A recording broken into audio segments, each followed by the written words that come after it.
നമ്മളിൽ പലരും ഇപ്പൊ പറയാറില്ലേ, ആ പഴയ കാലം അതെത്ര നല്ലതായിരുന്നു എന്ന്. പക്ഷെ ഒരിക്കലെങ്കിലും ഇങ്ങനെ ചിന്തിച്ചിട്ടുണ്ടോ? അതായത് ആ പഴയ കാലത്തെയാണോ, അതോ ആ കാലഘട്ടത്തിൽ ജീവിച്ചിരുന്ന നിങ്ങളെയാണോ നിങ്ങൾ യഥാർത്ഥത്തിൽ മിസ് ചെയ്യുന്നതെന്ന്? ഞാൻ പറയുന്നത് പഴയ കാലഘട്ടത്തിലെ ഇവന്റിനെ പറ്റിയോ ഒരു പ്രത്യേക നിമിഷങ്ങളെ പറ്റിയോ അല്ല, നമ്മളെക്കുറിച്ച് തന്നെയാണ്. വളരെ ചെറിയ കാര്യങ്ങൾ പോലും ഒരുപാട് സന്തോഷിച്ച് ചെയ്തിരുന്ന, നിർത്താതെ സംസാരിച്ചുകൊണ്ടിരുന്ന, ഒരു കാര്യം ചെയ്യാൻ പോകുമ്പോൾ ഒരുപാട് ചിന്തിക്കാതിരുന്ന ആ നമ്മളെ പറ്റി. അപ്പോ നമ്മുടെ ജീവിതമല്ല മാറിയിരിക്കുന്നത്, നമ്മളാ മാറിയിരിക്കുന്നത്. അതുകൊണ്ടാണ് ആ പഴയ കാലം നമുക്ക് ഒരുപാട് ദൂരമുള്ളതായി തോന്നുന്നത്. ഇന്നത്തെ നമ്മൾ ഒരുപാട് മെച്ചറായിരിക്കുന്നു, ഒരുപാട് ചുമതലകൾ നമ്മുടെ തലയിൽ വന്നിരിക്കുന്നു. അതോടൊപ്പം നമ്മൾ നഷ്ടമാക്കിയ ഒരു കാര്യമുണ്ട്, ആ പഴയ പ്രസൻസ്.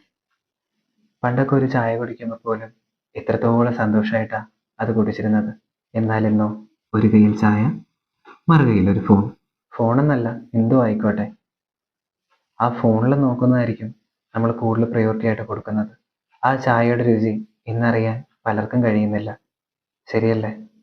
ഇതുകൊണ്ട് തന്നെയാണ് നമ്മുടെ ജീവിതം വളരെയധികം ഡ്രെയിൻഡ് ആയിട്ട് നമുക്ക് തോന്നുന്നത്. നമ്മുടെ ജീവിതം വളരെ സ്കാറ്റേഡ് ആയി തോന്നുന്നത്. സ്കാറ്റേഡ് എന്ന് പറയുമ്പോൾ നമ്മുടെ ശരീരം എവിടെയും മനസ്സ് വേറെ എവിടെയോ ആയിരിക്കും. നമ്മുടെ ശരീരം ഉള്ളിടത്ത് തന്നെ മനസ്സുണ്ടെങ്കിലല്ലേ മറ്റൊരാൾ പറയുന്ന കാര്യം ഏറ്റവും കൂടുതൽ നന്നായി നമുക്ക് മനസ്സിലാക്കാൻ ശ്രമിക്കൂ. ശരിയല്ലേ? പഴയ ജീവിതത്തിലേക്ക് തിരിച്ചു പോകണമെന്ന് ആഗ്രഹിക്കുന്നത് ഒരു തെറ്റല്ല.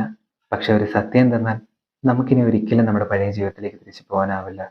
പക്ഷെ ആ ജീവിതം തിരിച്ചു കൊണ്ടുപോകാനാവില്ലായിരിക്കും. പക്ഷെ ആ ജീവിതത്തിലെ ചില ചെറിയ ക്വാളിറ്റീസ് നമുക്ക് തിരിച്ചു കൊണ്ടുവരാൻ പറ്റും. ഈ പറയുന്ന ക്വാളിറ്റീസ് എന്ന് പറഞ്ഞാൽ വലിയ കുറെ കാര്യങ്ങളൊന്നും അല്ല, വളരെ കുഞ്ഞു കുഞ്ഞു കാര്യങ്ങൾ. അതായത് ചെയ്യുന്ന പ്രവൃത്തി എന്താണോ അത് മുഴുവിപ്പിക്കാൻ ശ്രമിച്ചിരുന്നു. ചില സമയം മൗനമായിരിക്കാൻ നമ്മൾ ആരെയും ഭയപ്പെട്ടിരുന്നില്ല. നമ്മളൊരു കാര്യം ചെയ്യുമ്പോൾ അതാരെയും ബോധിപ്പിക്കേണ്ട ആവശ്യം നമുക്ക് അന്നില്ലായിരുന്നു. ശരിയല്ലേ? അതുപോലെ തന്നെ സ്വന്തം സമയത്തിന് അല്പം വില നൽകിയിരുന്നു. ഇത് കേട്ടുകൊണ്ടിരിക്കുന്ന നിങ്ങൾക്കിപ്പോൾ തോന്നുക, ഞാനും ആ പഴയ ആളല്ല, ഞാനും ഇതൊക്കെ ആലോചിച്ചിട്ടുണ്ട്, എൻ്റെ ആ പഴയ ജീവിതം തിരിച്ചു കിട്ടിയിരുന്നെങ്കിൽ. അങ്ങനെയൊക്കെ ആലോചിക്കുന്നുണ്ടെങ്കിൽ നിങ്ങളൊരു തെറ്റുകാരനാണോ, നിങ്ങളുടെ ജീവിതം ഇപ്പോൾ ഒരു ദൗർബല്യമാണോ എന്നൊന്നും അല്ല അതിൻ്റെ അർത്ഥം. അതൊരു സൂചനയാണ്, നിങ്ങൾ ഇനിയെങ്കിലും അല്പം സ്വയം കേൾക്കാൻ ശ്രമിക്കുമെന്ന്. ശരിയാണ്, ഇന്നത്തെ ജീവിതത്തിൽ നമുക്കൊന്നിനും സമയമില്ല. പക്ഷേ താൻ ചത്ത മീൻ പിടിച്ചിട്ട് എന്ത് കാര്യം? നമ്മളുണ്ടെങ്കിലല്ലേ മീൻ പിടിക്കാൻ പറ്റും. അതുപോലെ തന്നെ ആദ്യം നമ്മൾ നമ്മളെ മനസ്സിലാക്കിയാലല്ലേ മറ്റൊരാളെ നമ്മളെ മനസ്സിലാക്കാൻ ശ്രമിക്കും.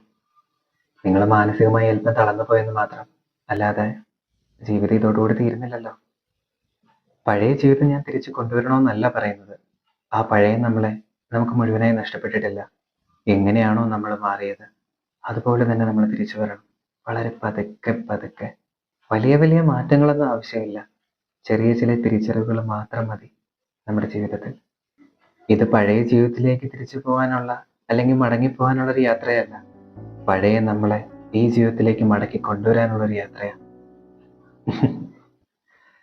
ഒരു കാര്യം പറഞ്ഞാട്ടെ, നിങ്ങൾക്ക് എപ്പോഴെങ്കിലും തോന്നിയിട്ടുണ്ടോ ഒരുപാട് മോട്ടിവേഷൻ കിട്ടുക, പക്ഷെ ആ മോട്ടിവേഷൻ ഒന്നും കൊണ്ട് ഒരു കാര്യവുമില്ല, എൻ്റെ ജീവിതത്തിൽ ഒരു മാറ്റം ഉണ്ടാവുന്നില്ല? അങ്ങനെ എന്തെങ്കിലും തോന്നുവാണെങ്കിൽ ഈ ഒരു വീഡിയോ കണ്ടു നോക്ക്. ഒരു പക്ഷെ നിങ്ങൾ തന്നെ നിങ്ങളുടെ മനസ്സിനോട് ഇങ്ങനെ പറയുക, എന്തൊരു കാര്യം ചെയ്യാൻ പോകുമ്പോഴും ഏറ്റവും കൂടുതൽ എന്നെ തളർത്തുന്നത് മറ്റുള്ള ആരുമല്ല, ഈ മനസ്സ് തന്നെയാണ്. അങ്ങനെ എന്തെങ്കിലും നിങ്ങൾ വിചാരിക്കുന്നുണ്ടെങ്കിൽ ഈ വീഡിയോ ഒന്ന് കണ്ടു നോക്കാം.